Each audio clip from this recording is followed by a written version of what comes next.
Hello everybody! Today we're going to be talking about different camera setups. Today we have the 360 camera, the OneX2, and then we also have two GoPro Hero 7s mounted up. So we're going to be comparing, contrasting, talking about the pros and cons of each, so that way you can decide what's best for you.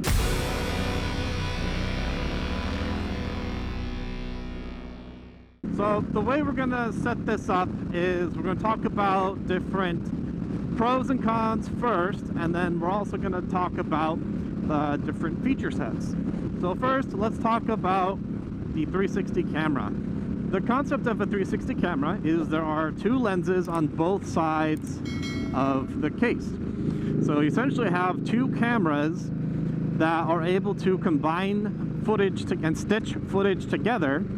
So that way you have a 360-degree experience. So you can see literally everything around you. Comparing that to the GoPros, where it's obviously just one lens, one angle, and you get what you get. If the camera happens to not be pointed in the right direction, or something happens off to the side, and you don't just look at it, then you kind of miss it, right? So you kind of have some static camera angles, whereas with the 360 camera, it's pretty much everything all around you. That's a nice thing. And then also, 360 camera, you only need one camera. If I wanted to do front-facing, back-facing, side-facing, whatever, you have quite a bit of a variety in terms of the angles that you can play with versus the GoPro, which is just the one static angle. Now, with the 360 camera, you will have to be aware of the placement of the camera to be aware of where the stitching is. So on here, on the sides of the camera, you'll notice there's some little like funkiness probably somewhere around here, and that's just a part of the stitching software. I don't know how much better that would be if you edited in Adobe Premiere. I use DaVinci Resolve. I have to use some plugins and some extra things to be able to edit the footage, so I cannot speak to how well the stitching will or will not be in Adobe Premiere or Adobe Pro, but there is dedicated software for that. I would presume that would work better than some third-party plugins into DaVinci Resolve. That's really the biggest difference between the two. The GoPros can record at a higher refresh rate in 4K, whereas the 360 can do 50 frames per second, whereas the GoPros can do 60 frames per second in 4K. And I do typically record in 4K resolution. Frame rate, you know, does matter a little bit. You know, if you have the higher the frame rate, then the more opportunity you have to do more slow motion capture and things like that and have it not look too jumpy. While we're talking about 4K, let's talk about file sizes. So this is probably one of the biggest things that might impact you in terms of whether you decide to get one of these cameras or not. If you're going to be recording in like 1080p or 2K or 4K, those are going to generate vastly different file sizes. And 4K obviously being the biggest, it's going to generate the most data, which means it's going to generate the largest file sizes. With the GoPros, even though they're recording at a higher refresh rate, because the overall data is lower compared to recording in 360, it's 4K everywhere versus a 4K in one angle. The file sizes on the GoPros are much smaller than the 360 camera. If I record an entire ride on my 360, which I do most of the time, like I'm always recording, I can have hundreds and hundreds of gigabytes on my computer from one ride, versus on the GoPros, it's nowhere near that big. If you do not have a way to be able to store all of that on your computer or in the cloud or whatever, then that's really going to limit your capability. Now, I have a setup at home where I have 6 terabytes on my computer, and then I also have a cloud storage solution in my house where I have like 30 some odd terabytes of space. So the file sizes aren't that big of a deal for me. That's why I can record in 4K and not really worry too much about it. But that does also impact, how long it takes to transfer these files, how long it would take to render the files. So again, more data, it's going to require more processing power, more time, more resources from your computer to be able to process all of that. Which also ties into my next point of editing. So in terms of getting the footage from the cameras onto the computer, it is super easy with the GoPros. You literally just plug them in, and then you can pull the file, you can pull the data right from the camera onto your computer, and then start editing immediately. With the 360 camera, you have to first put it into their proprietary software, which is like their own studio, and then if you're going to edit in other places, you kind of have to export the video from there and then put that footage into your editing software. Or at least that's what I have to do, because I don't use Adobe. That process might be a bit different if you have Adobe. You might be able to import the footage directly into Adobe. I don't know for sure. Leave a comment down below if you know the answer to that question. Again, I have to put the software in there, let it render, export it, then put it in, and then I can start editing it directly. And again, I have to use a plugin for DaVinci to be able to edit it, because otherwise the footage is going to look like this. So the plugin will make it so that way you can have a clean look and not have it be that all very warped. Versus the GoPros, you know, because it's one lens and it's pretty static and straightforward, you don't really have to mess with it too much. So that's a big advantage for the GoPro in terms of editing and file size and frame rate. Once you start editing and you get the hang of it, you know, the process is pretty quick on both ends. I will say it is nice once you do render everything and get it into your editing software. It is nice just having one capture and that you can move around, so you have some versatility there, versus having two captures with both of the GoPros and the different angles, and then having to swap between those two. So you get a lot more versatility once you render everything with the 360 camera. It's a lot easier, for me at least, to be able just to pan the camera on the 360 than to have to cut and move the footage around in the timeline because of the two from the two captures on the GoPros. In terms of quality of the capture, I would say the GoPros are much more consistent. This is something I haven't quite figured out yet with the 360 camera, but sometimes, like, if the camera is looking at me, it'll be like really crisp and really clean, look really nice. But then sometimes if I'm changing to different angles, like if I'm looking forward or if I'm looking off to the side, the quality just won't really be the same. And again, I don't know why that is. You know, I'm very much an amateur at this type of stuff. So if you have an answer for that, please do let me know what's going on there. But I will say, in terms of the GoPros, like, I never really have to worry about the quality of the capture. Whereas with the 360 camera, it can be a little hit or miss sometimes. Generally speaking, you know, both are going to be pretty good the vast majority of the time, and there really isn't too much to worry about there, just something to kind of keep in mind. But I will say, one of the biggest considerations for the 360 camera is you never really have to worry about the angle too much. Beyond the stitching, you don't have to worry about the angle. You can place it in any direction, any orientation. You can place it flat, up, sideways, doesn't really matter. Because the 360 is going to capture most everything. Versus the GoPro, which has happened to me multiple times, if the mounting isn't dead on or bolted down tight enough, and you hit a bump, it can jostle the camera, and then suddenly you are recording something you don't really want to be recording. It makes me think back to when I was doing the test ride with Rome, when I was test riding the Challenger, and he was test riding the Scout. He went over a few bumps and his camera basically was just pointing down at his crotch. And so he lost about, you know, like 10 minutes of footage just because the camera was pointing downward instead of straight ahead. 360 camera, you don't really got to worry about that. Even if it jostles, if it moves, it's still capturing everything around. I'll say that is probably the biggest convenience of the 360 camera, is you never really have to worry too much about the camera angle. Whereas with the GoPro, yeah, if it's not in the right orientation, you're kind of hosed. There's not much you can do there. It's kind of it's a lost cause at that point. You can't recover footage you never captured in the first place.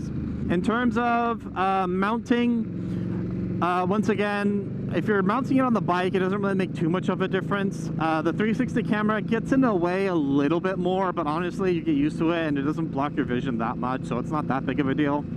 The 360 camera is much more compact, it's much more kind of hidden away, so it's less noticeable, but it's not that big of a deal for me personally. So that's kind of a wash. I will say though, having to mount everything onto the helmet does add weight to the helmet. So if that's something that you are concerned about, then that's going to be a big consideration. With the 360 camera, I don't have to have anything on my helmet. And then that also reminds me, in terms of the weight on the helmet, I do have a battery pack that I have plugged into the camera because I can only ride for about 45 minutes with the GoPros before the batteries die. That's not long enough for me. Typically my rides will be an hour and a half. So I get about half of my ride with one battery on my GoPro. So that means I either have to carry extra batteries or find a way to charge them while they are recording, which is what I do.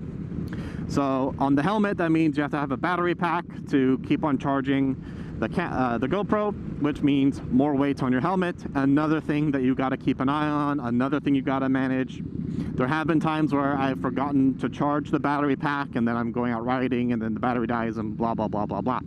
So more problems there. The 360 camera has a much larger battery than the GoPros, so it will last for a few hours without the battery dying. I think maybe like 2.5 hours.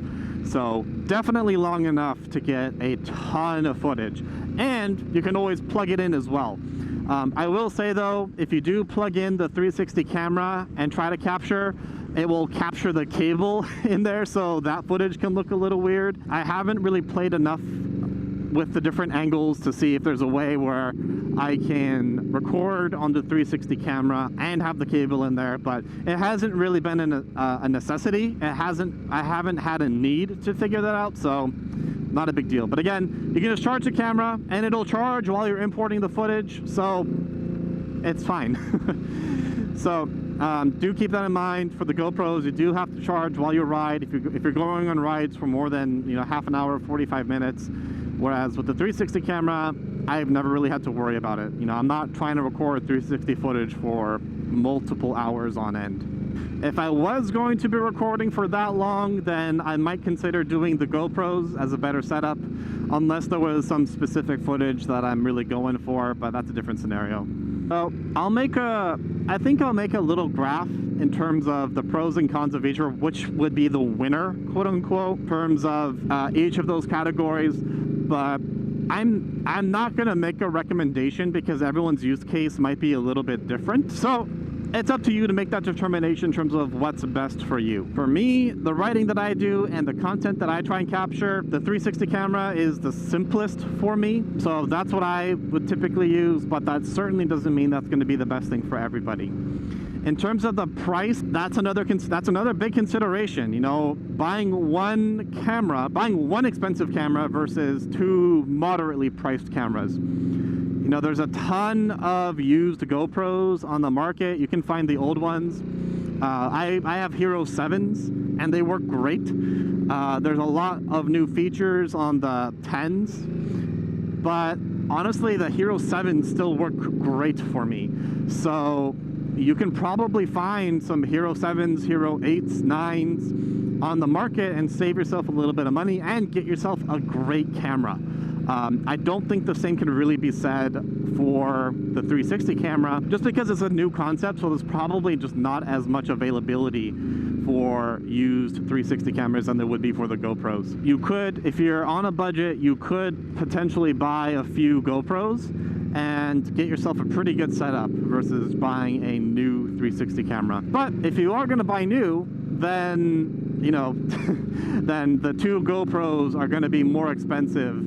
I think I'll need to double check that. Actually, I haven't looked at the prices of GoPros in a while, but I'm thinking two GoPros are going to be more expensive than one 360 camera. I will say one other massive advantage for the 360 camera is the versatility of the shots that you can get. I recently put out a video for another channel's challenge. I tried to get as creative as I could with the types of angles that I would be using on the 360 camera.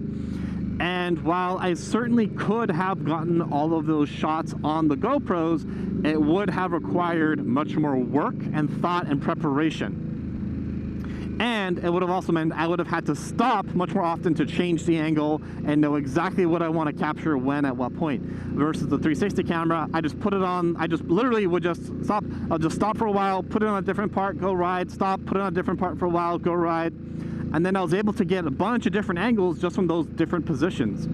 Whereas with the GoPro, I'd have to stop, you know, twice as often, if not more, to get all those different shots. This is my favorite part of this route. I love the canopy overhead. This is my favorite part. So all in all, both are fantastic cameras. I would recommend both depending on what you're looking to accomplish and what you're trying to do.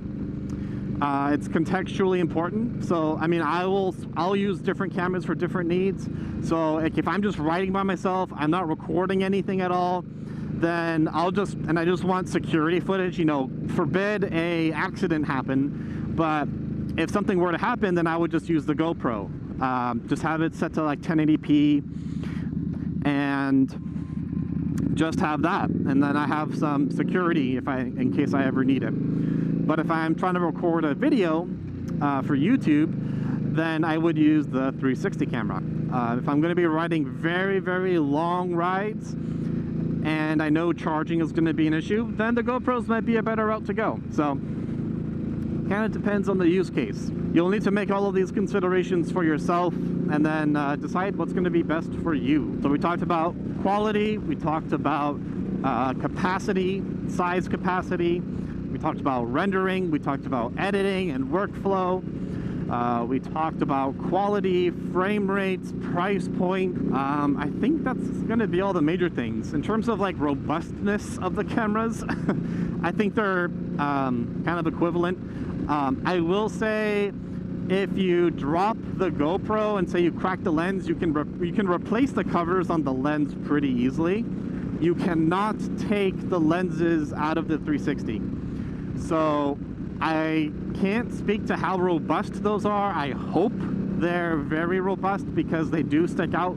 If you put them down on a table, it's sitting on the lens. So if you drop it, there's a higher chance it's going to hit the lens if you drop it flat. Be wary of that. I don't know what would happen if you break your lens. You'd probably have to replace it, send it in. So, you know, if that's a concern of yours, then I would say the GoPros would be a safer route to go. But I do have a protective case on there, as well as with the GoPros. Also, just don't drop your expensive equipment. Pro tip. I'm struggling to think of anything else. I think that should really cover all the major considerations that you may have. If there is something that you would like to know more about that I didn't talk about in this video, do drop a comment down below. And feel free to ask your question, and then I'll do my best to answer it. Please do like, share this video with anyone that you think would benefit from it, and do subscribe. I was taking a look at the analytics, and 85% of you are not subscribing yet watch the channel.